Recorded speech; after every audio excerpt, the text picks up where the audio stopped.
Hello friends, வணக்கம் and welcome to கோமூஸ் kitchen. நாம் இன்னைக்கு பார்க்க போகிற ரெசிபி டிஃபன் பாக்ஸ் ரெசிபி தான். டே 6க்கு உண்டானது.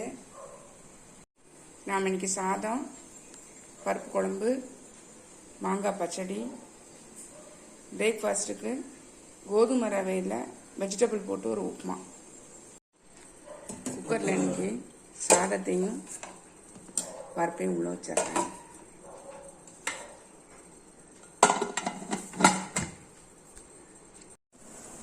அடுப்பில் பேன் போட்டிருக்கேன். மாங்காய் பச்சடி பார்க்கறல. இப்போ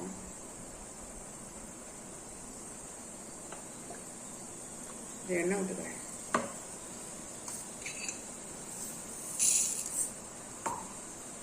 எண்ணெய் சூடாயிடுச்சு. கடுகு,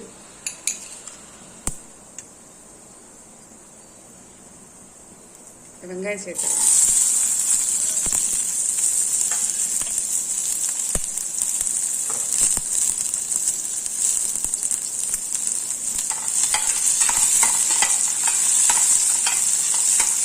வெங்காயம் வதங்கன்னு அவசியம் இல்லை. மாங்காய் சேர்த்துறேன்.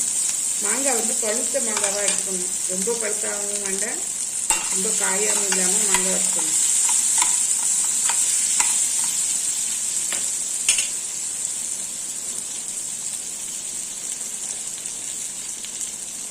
இன்னும் மஞ்சள் தூள் கொஞ்சம்,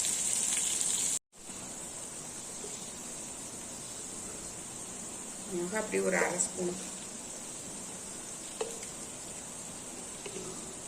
தனியாத்தூள் ஒரு 3/4 ஸ்பூன்,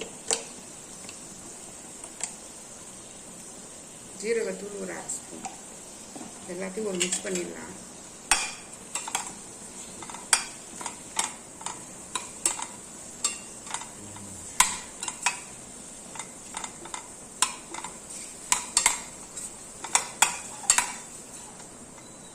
மிக்ஸ் பண்ணிட்டு இதில் கொஞ்சம் தண்ணி சேர்த்துடலாம்.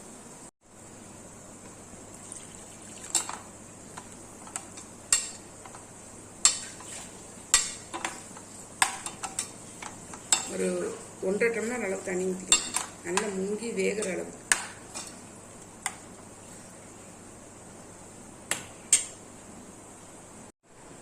அடுப்பில் ஒரு கடாய் போட்டிருக்கேன். கோதுமை ரவையை வறுத்து எடுத்துடலாம்.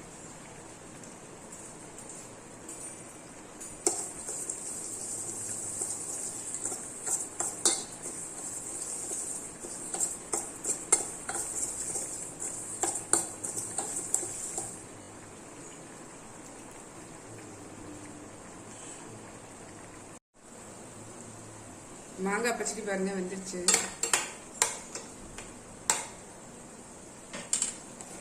கொஞ்சம் உப்பு மட்டும் சேர்த்துக்கிறேன்.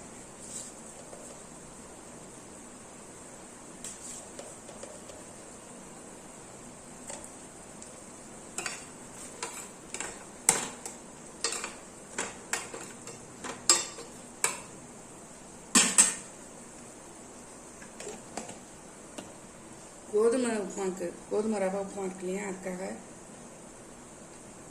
ஒரு சின்ன குக்கர் வச்சுருக்கேன். கொஞ்சம் நெய் ஊற்றிருக்கேன்.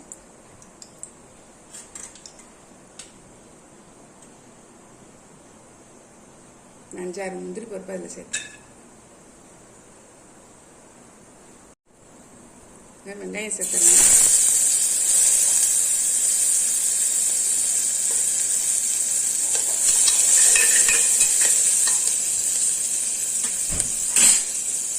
பச்சை மிளகா, கேரட்டு, பீன்ஸ்,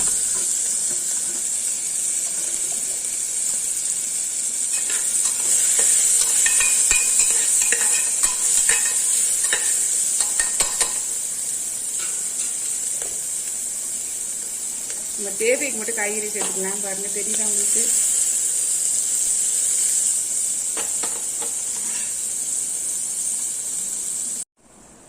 இஞ்சி சேர்த்துக்கிறேன்.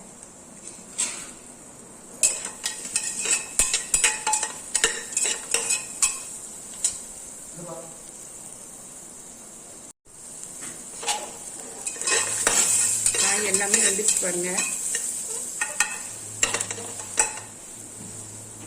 இதில் வறுத்து வச்ச இந்த கோதுமை ரவையை இதில் சேர்த்துறேன். நல்லா மிக்ஸ் பண்ணிடலாம்.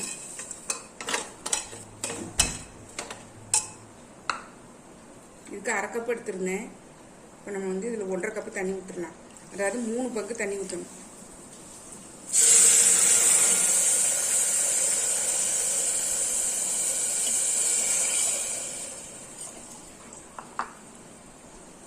தேவையான உப்பு சேர்த்துடலாம்.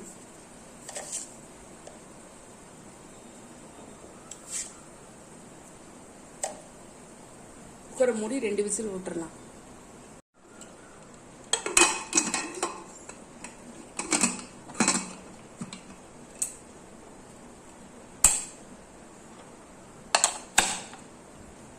ரெண்டு விசில் விட்டு நம்ம இறக்கிடலாம். மாங்காய் பச்சடி நல்லா வந்து பூண்டு நல்லா வந்துச்சு பாருங்க. நம்ம இந்த ஸ்டேஜில் இதுவே வந்து கொஞ்சம் ஸ்வீட்டாக தான் இருக்குது. 1 டேபிள் ஸ்பூன் அளவு வந்து நாட்டு சர்க்கரை சேர்த்து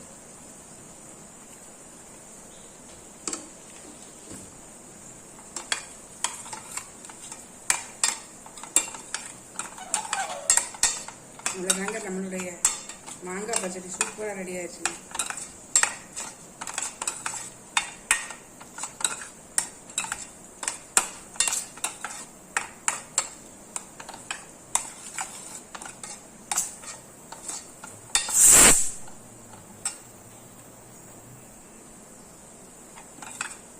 மாங்காய் பச்சடி இறக்கிடுறேன்.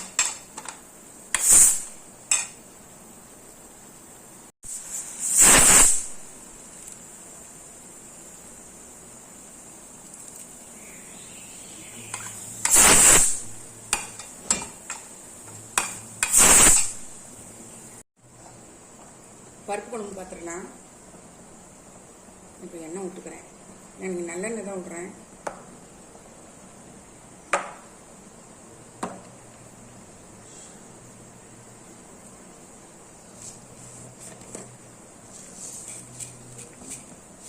கொஞ்சம் ஜீரகம், கருவேப்பிலையும் சேர்த்துக்கிறேன். ஒரு 10-15 சின்ன வெங்காயம், ஒரு 5-6 பூண்டு ரெண்டையும் போட்டு மிக்ஸி ஜாரில் போட்டு அரைச்சிட்டு வந்து காமிக்கிறேன். அரைச்சிட்டு வந்துட்டேன். வெங்காயம் பூண்டு பேஸ்ட்டு இதில் சேர்த்துறேன்.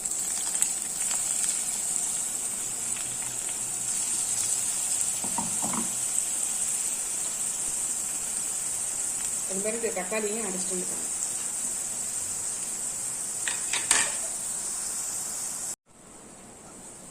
தக்காளி பேஸ்டையும் சேர்ப்பேன்.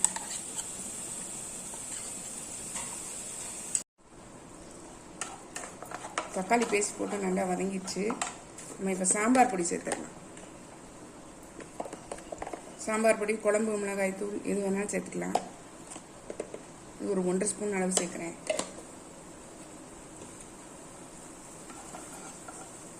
இந்த மிக்ஸி ஜார் கழுவி வச்ச தண்ணி இருக்கு பாருங்க, அதை இதில் சேர்த்துக்கிறேன்.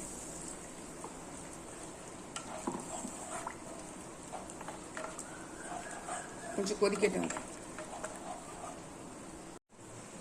ரவை உப்புமாவுக்கு தொட்டுக்கிறதுக்காக தேங்காய் சட்னி அரைக்கிறதுக்காக எல்லாம் போட்டிருக்கேன். தேங்காய், பொட்டுக்கடலை, பச்சை மிளகா, கருவேப்பிலை எல்லாம் போட்டிருக்கேன். அரைச்சிட்டு வரேன். சட்னி அரைச்சிட்டு வந்துட்டேன். இப்போ இது நம்மளோட கிரேவி நல்லா வந்து பச்சை வாசனைலாம் போய் நல்லா வந்து ரெடியாக இருக்குது. நம்ம இப்போ இந்த பருப்பு, வேக வச்ச பருப்பை வந்து இதில் சேர்த்துடலாம்.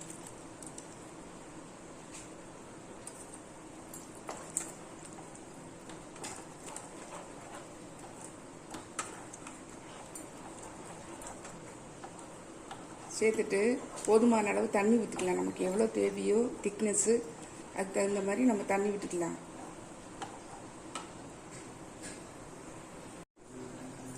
நல்லா கொதிக்க ஆரம்பிச்சிருச்சு. நம்ம இந்த ஸ்டேஜில் பாதி நெல்லிக்காய் அளவு புளியை கரைச்சி இதில் வந்து ஊற்றிடலாம். ஏன்னா இது மதியானம் வரைக்கும் இருக்கணும் இல்லைங்களா, அதனால் வந்து பாதி அளவு நெல்லிக்காய், இல்லைன்னா தக்காளியை கூட 2 பழம் நீங்கள் சேர்த்துக்கலாம்.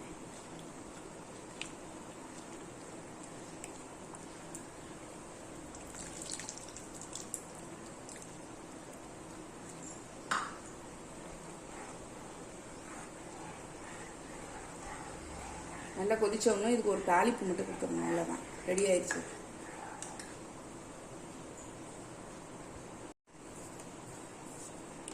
தேவையான உப்பு சேர்த்துடலாம். இந்த ஸ்டேஜில் நீங்கள் உப்பு காரம் எல்லாம் செக் பண்ணி பார்த்துக்கலாம். நான் வந்து இந்த கன்சிஸ்டன்சியில் வச்சுருக்கேன். உங்களுக்கு தேவையான அளவு தண்ணி ஊற்றி நீங்கள் உங்கள் கன்சிஸ்டன்சிக்கு மாற்றிக்கோங்க.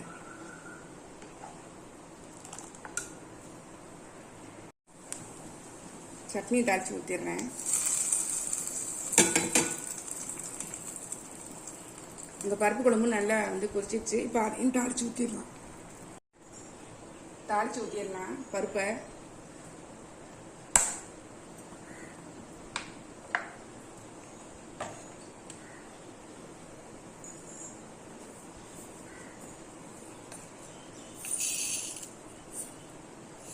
கடுகு சேர்த்துறேன். காஞ்ச மிளகாய் 2 சேர்த்துக்கிறேன்.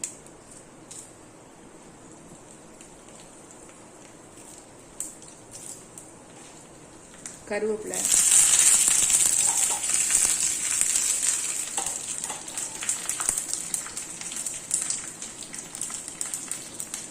பெருங்காயம் சேர்த்துக்கிறேன்.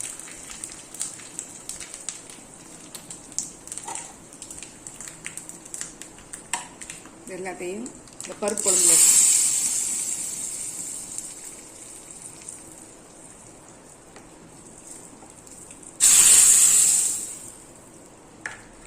அவ்வளோதாங்க. இன்றைக்கி சமையல் முடிஞ்சது. உங்களுடைய ரவா உப்புமா பாருங்கள், சூப்பராக ரெடி ஆயிடுச்சு. சாதம், மாங்காய் பச்சடி, பருப்பு குழம்பு, சட்னி எல்லாமே ரெடி ஆயிடுச்சு. நம்ம இப்போ டிஃபன் பாக்ஸ் ஃபில் பண்ணிடலாம்.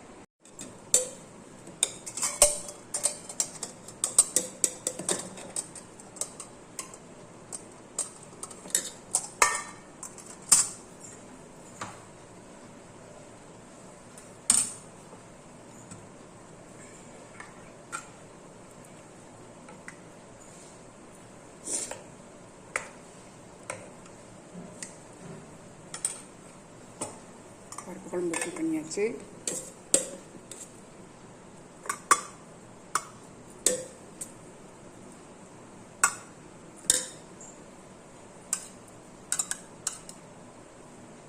தயிர் சாதம்,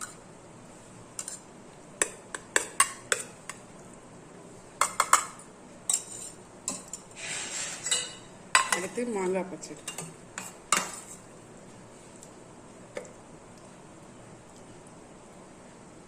அவ்வளோதான், நமக்கு இன்றைக்கி டிஃபன் பாக்ஸ் ரெடி ஆயிடுச்சு. நம்மளுடைய டே 6க்கான டிஃபன் பாக்ஸ் ரெசிபி சூப்பராக ரெடி ஆயிடுச்சுங்க. சாதம், பருப்பு குழம்பு, சாதம், தயிர், மாங்காய் பச்சடி, கோதுமை ரவை உப்புமா, சட்னி. நீங்களும் உங்கள் வீட்டில் இந்த ட்ரை பண்ணி பாருங்கள். இந்த ஐடியா பிடிச்சிருந்ததுன்னா ட்ரை பண்ணி பார்த்து கமெண்ட்டில் சொல்லுங்கள். லைக் பண்ணுங்கள், ஷேர் பண்ணுங்கள், சப்ஸ்கிரைப் பண்ணுங்கள், பக்கத்தில் பெல் ஐக்கானை கிளிக் பண்ணுங்கள். நாளைக்கு வேறு ஒரு ரெசிபியில் உங்களை சந்திக்கிறேன். Bye, thank you.